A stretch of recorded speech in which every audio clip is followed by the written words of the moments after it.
Salut mes amis, mbaye ikaze mu kiganiro cyacu cy'uyu munsi. Nizere ko mumeze neza aho muri hose.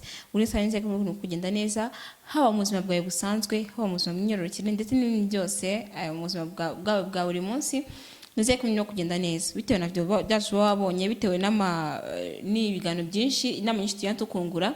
Nzi neza ko arabuze kuvana arabuze kugeza kandi nibyo natwe twa twifuza. Uyu munsi tuyogana ku bintu byiza cyane, tuyoganira nge nabategure ibibazo tugomba kubaza umukobwa mu gihe mukinjira mu rukundo, mu gihe aribwo mukinjira mu rukundo bwa mbere. Ibibazo utagakwiriye kumubaza. So nize ko icyo kiganiro ari cyiza cyane, haba ku bagabo, haba ku basore ndetse n'abakobwa namwe muganye muri rusange, mwese babibareba kugira ngo murebe iyi video. Nawe utari mu rukundo ariko nanone nawe uzarujyamo, uyu utegura kurujyamo, nakubwira ngo iyi video nawe irakureba. Ndagushimiye cyane wose channel yacu bwa mbere wogeze ku Mahomebase TV bwa mbere, nakubwira ngo you are welcome kandi uzakomeza ugaruka. Imana iguhe n'umugisha. Kanda subscribe aho hasi imana ryo mutukabona nanditse subscribe, urahakanda kugira ngo video zose zadushyiraho ziye zitazi kugera neza nta kibazo, haba kuri telefone yawe, haba kuri iPad ndetse nyine ahantu hose urebera. Urahita ujya muri notification utubona ko hari video nshyashya yaje ku Mahomebase TV. Kandi nanone biragufasha kuba warabaje ikibazo ariko ukabona igisubizo cyayo. Mama bivuze ibyo bintu uko nzi ko hari abantu benshi bamaze iminsi bakurikirana channel yacu ugasanga ahora ku Mahomebase TV ariko mu by'ukuri ntagarabasha kana subscribe. Nabwo kana subscribe kugira ngo bifashe kumenya ngo video yaje uyu munsi ndetse niba waje n'ikibazo bashe kumenya ngo cyasubijwe. Cyane cyane nanone nkomeza gushimira abantu mumaze iminsi mwakanye subscribe, aho no kanye subscribe kera cyane nababwira ngo wow ni byiza cyane kuba mwarabikoze. So rero ikintu nababwira none, iyi video uri kureba cyangwa se video maze kureba wakanda share. Aho hasi none hanze share kanda share kugira ngo iyi video bashe kuyageza ku nshuti yawe, haba ku zindi nshuti zawe cyangwa se mu yindi group. Byose birashoboka kuri social media zose baba bakoresha, yose baba bakoresha, iyi video yabasha kubageraho. So rero welcome muri iki kiganiro. Nababwira ngo kuba ugomba kumenya ibintu ndakwiriye kubaza umukunzi wawe ni ikintu cyiza cyane, kuko burya iyo urukundo mu minsi ya mbere mugomba kuba mukundanye urukundo romantique, urukundo nyine rwiza gusa, harimo ibintu byiza gusa, nta bintu bibi mubona. Nkuko mubizi ko urukundo iyo mukundanye n'umuntu bwa mbere ubona ibintu byiza gusa, ubona side nziza gusa, ariko side mbi ntago upfa kuyibona. Rero biba byiza cyane kandi birashimisha iyo ubashe kubona nk'iyi video unyine ukaba wakinda tumukunzi wanjye ntago ndimaze bino bibazo, ntago ndimaze kino kintu nyina mbonaho defo, ariko nzitonda nzayimubwira urukundo rwacu rwamaze kugera ahantu hakomeye cyane. Rero nibazo nagutegura ibibazo udashobora kuba wamubaza mu gihe mukinjira mu rukundo, mu gihe ari bwo bwa mbere mukiri kwinjira mu rukundo rwanyu.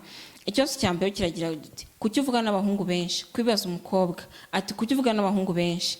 Iki ni ikibazo twakwiye kubaza umukobwa mu gihe mukiri mu rukundo rwa mbere, mu gihe muri cyo rukundo rugishyushye. Kuko nkuko tubizi, niba muhuye n'umuntu mu gihe kwinjira mu rukundo, ntabwo mwavukanye, ntabwo mwavutse mukundana, hari ahantu yaciye mbere nawe hari aho waciye mbere. Hari inshuti afite nk'abakolege biwe cyangwa se abandi bantu bandi basingana simbizi, ariko nawe hari abandi ufite. So rero kuvuga ngo kuki uvugana n'abahungu benshi ntabwo ari ikibazo bakwiye kumubaza mu by'ukuri, kuko burya uko urukundo rugenda ruzamuka hari igihe ufata umwanzuro kuvuga ati mvugana n'abantu benshi ariko uyu nguyu niwe ngiye guha amahirwe yanjye, niwe muntu wenyine tugiye kugumana. Rero akagenda hari ukuntu bashaka kugenda bacikaho gake gake, ariko nagakora kumaje ngo kuki uvugana n'abahungu benshi. Cyose cya kabiri ngo wabonanye n'abahungu bangaye, ubwo ni mu bijyanye n'imibonano mpuzabitsina. Ati wabonanye n'abahungu bangaye, waryamanye n'abahungu bangaye? So biragoye kubwira umuntu ngo nabonanye n'abahungu bangaye kugira se ngo bikoreshe iki.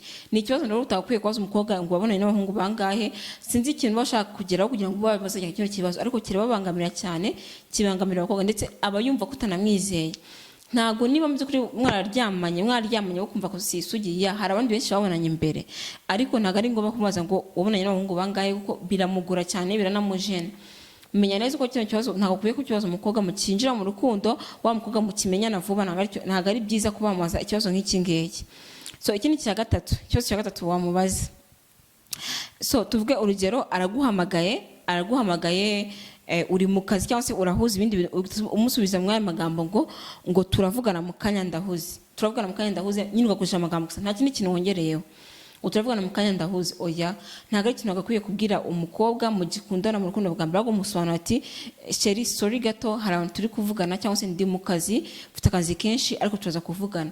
ariko kumubwira ngo ndahuze turavugana nyuma, ntago ayo magambo gusa tumukupa birababaza cyane, kandi yumva ko we ahita akeka ibindi byinshi. Nkuko tubizi ko hari ikintu ubwira umuntu ariko akacyumvamo ibindi bintu byinshi bigiye bitandukanye. So rero menya ko hari ikintu ushaka kumubwira cyo kintu we akacyumvamo ibintu byinshi bigiye bitandukanye byinshi cyane, agakura kuri ushobora kuba uri kumwe n'abandi bantu, cyangwa se ushobora kuba wamwaza cyangwa se utamuha agaciro. Kandi igitsina gore aho kiva kikagera ni abantu baba bashaka ko ubaha agaciro kandi bashyira ku mwanya wa mbere.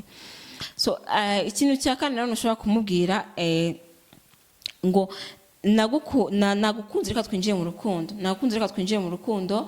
Suko basaba urukundo, suko babwira ngo twinjiye mu rukundo, nakunze reka twinjiye mu rukundo, oya menya ahubwo ko ugomba kugira urukundo rwenye rukizana.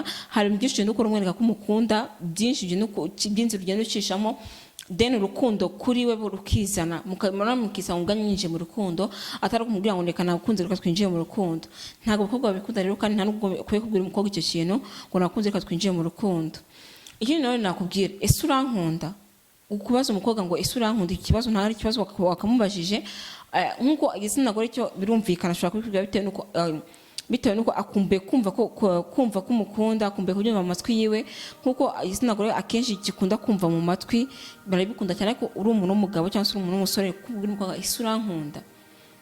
Ntabwo ari ikibazo wakamubajije ko bihita bimwereka ko ese uyu muntu ibyo nkora byose abifata ko muzeru, ntabwo abiha agaciro, ntabwo abibona kuko ari kumuza ngo ndamukunda, bikamworohera nyine guhita yumva agutekereje ukundi kuntu kutari nk'umuntu nyine mushaka kuba mwakundana.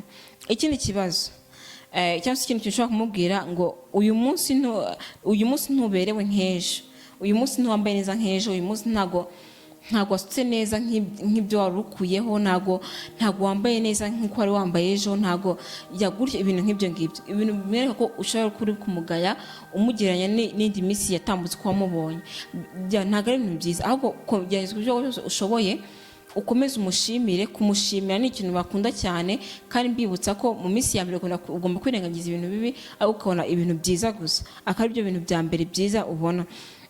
Ibingibi rero iminsi ya mbere vuga ijyanye n'iminsi ya mbere mumaze iminsi mukoze mariage, mu minsi mike mushyingiwe, nanone ni ibintu tugomba kubwira umukunzi wawe.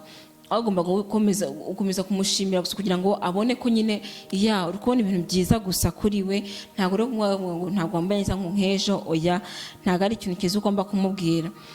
Ikindi kintu cya gatandatu cya karindwi plutôt, ngo uzana telefone yawe ndebemo. Kuzana telefone yawe ndebemo, abantu muvugana, abantu mwandikirana, ntabwo ari ikintu cyiza, oya ntabwo ari ibintu bakabwiye umukunzi wawe. Menya ko ugomba kumurikira uburenganzira bwiwe mu gihe urukundo rwanyu rutari rwagera ahantu hakaze.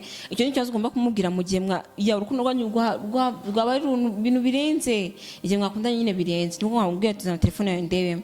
Ikindi byo bijyanye n'icyamunani kivuga ngo ushaka kumenya password ziwe akoresha kuri social media, password za email ziwe, password z'ibintu byose, password za telefone ushaka kuzibona. Ibi ngibi rero nabyo ntabwo ari ibintu byiza cyane kubibwira umukunzi, ahubwo muhe liberté, kuko burya nitangiye gukundana n'umuntu ariko kumenya ko hari ahandi hantu yarari, mbese birashobora ko hari n'undi muntu bashobora kuba bari kumwe, ariko hari ukuntu agenda yiga gake kugenda amureka kugira ngo abashe kuba wakigarurira umutima we bitewe n'uko ari wowe yakunze. Ariko guhita umwinjira mu buzima bwe, mu buzima bwe personnel, ntabwo ari ibintu bakunda, kandi ni ibintu nyine usanga bishobora no kuba byatandukanye. Nkuko tubizi ko urukundo mukinjiramo ako kanya ntabwo ruba rukomeye, ntabwo ari ibintu biba birenze ku buryo kuba mutatandukana, ahubwo bashobora ko cyane kuba mwatandukana ugiye uzana ibintu nk'ibi ngibi. Ibibazo bindi kugenda nkubwira ni ibibazo mu by'ukuri ushobora kuba wakirinda kubwira umukunzi wawe, cyane cyane nababwiye ko ari umukobwa n'umugore mukinjira mu rukundo. Ibibazo wakinda kuba wagenda umubaza kugira ngo urukundo rwanyu rurusheho kugenda ruzamuka, imirunga y'urukundo yanyu igenda izamuka. Rero nakubwira iki, ushobora kuba waragiye uri umuntu w'umusore ugira umutetano n'abakobwa benshi mugashwana, uri smart, uri mwiza, ndetse uzi no gutanga care, ariko ikibazo se niyo mpamvu nagiye nshwana n'abari abantu, nuko iki twagiye dushwana, nuko iki byagiye bindana kuri, ariko mu by'ukuri ntumenye ko ariyo mpamvu yabiteye. So izo nizo mpamvu izo maze kubwira zishobora kuba ziba impamvu zatumye utandukana n'abo bakobwa, bitewe no kubavuga ati uyu muhungu se utangiye kunyinjirira mu buzima, uyu muhungu uri kuza nkanira nshira amategeko menshi cyane n'ababyeyi banjye batanshiraho. Rero menya ngo urukundo rwa mbere ukwiye kumenya uburyo twitwaramo, kandi ukamenya uburyo nyine ugenda byumva muri wowe nyine hari ukundi kuntu ubyitwaramo. Kuko burya iyo umuntu nawe nakubwira ngo niba utari winjira mu rukundo ariko ukeneye kuzarwinjiramo, buri muntu wese akeneye kuzinjira mu rukundo, nta muntu utabaho udakeneye kuzinjira mu rukundo. Rero ni video nawe irakora kugira ngo umenye ngo ninjira mu rukundo nzirinda bino bintu, kugira ngo umenye ngo ese gute ntatandukana n'umukunzi wanjye, ni gute nabona inenge cyangwa se ikintu namubaza kibi kimuriho cyangwa se akora ariko nkakirengagiza kugira ngo urukundo rwacu ruzamuke. Rero hari byinshi birengagiza mu gihe mu rukundo rwa romantique, muri rwa rukundo rwa mbere, kugira byose bishobora kugenda neza cyane. Hari icyo wumva rero ntavuze nkuko nateguye 8 gusa, hari icyo wumva ntavuze wabyandika muri comment hasi kugira ngo n'abandi bakunzi bacu babibone, babashe kuba nyine babyigiraho. Nkibutsa ko na subscribe wo turayikanda ndetse na share, ndabikunda cyane. Nkuko maze kumenyana bari kumwe nanjye Zera Mpenzi Lisi. Bye bye. Nawe